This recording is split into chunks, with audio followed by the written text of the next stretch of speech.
আসসালামু আলাইকুম বন্ধুরা, আমার চ্যানেলে আপনাদের সকলকে স্বাগতম।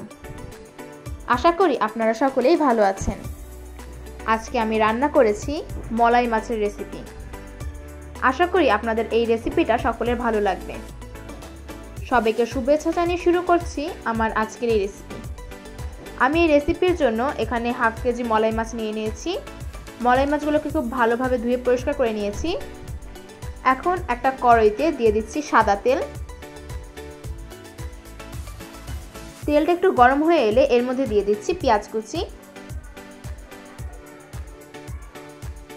এখানে পেঁয়াজটাকে হালকা লাল করে ভাজতে হবে, বেশি ভাজা যাবে না। আমার পেঁয়াজটা হালকা লাল করে ভাজা হয়ে গেছে। এখন এর মধ্যে দিয়ে দিচ্ছি 1 চা চামচ রসুন বাটা, হাফ চা চামচ জিরা বাটা, দিয়ে দিচ্ছি হাফ চা চামচ ধনিয়ার গুঁড়ো। এখন একটু নেড়ে চেড়ে মশলাটাকে কষিয়ে নেব ভালোভাবে।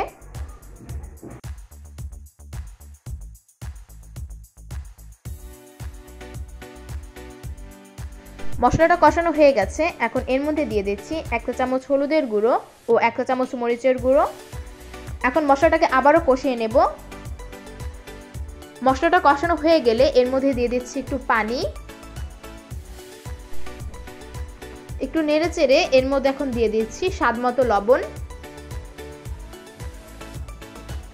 আর দিয়ে দিচ্ছি 2 থেকে 3টা কাঁচামরিচ। এখন মশলাটাকে 5 মিনিটের মতো কষিয়ে নেব।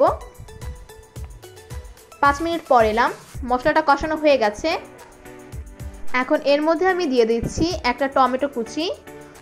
টমেটোটাকে পাতলা করে কেটে নিয়েছিলাম। এখন একটু কষিয়ে নেব 2 মিনিটের মতো। কষানো হয়ে গেছে। এখন একটু নেড়ে চেড়ে নিচ্ছি। এখন এর মধ্যে দিয়ে দেব মলাই মাছগুলো।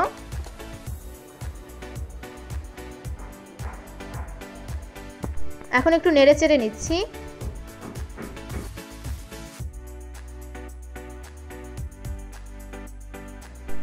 এখন 2 মিনিটের মতো কষিয়ে নিতে হবে।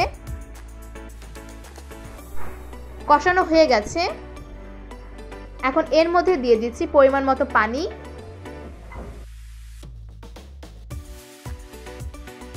এখন একটু নেড়ে চেড়ে 7 থেকে 8 মিনিটের মতো রান্না করে নেব।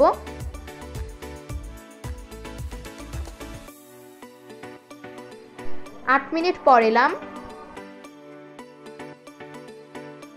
আমার রান্নাটা প্রায় হয়ে গেছে। এখন একটু নেড়ে চেড়ে এর উপর দিয়ে দেব ধনিয়ার পাতা।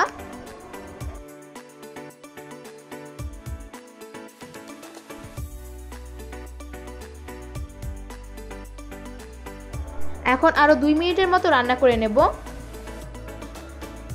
বন্ধুরা, হয়ে গেছে আমার আজকের রেসিপি মলাই মাছ।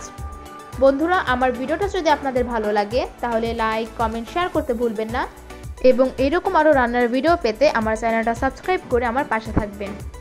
সবাইকে ধন্যবাদ।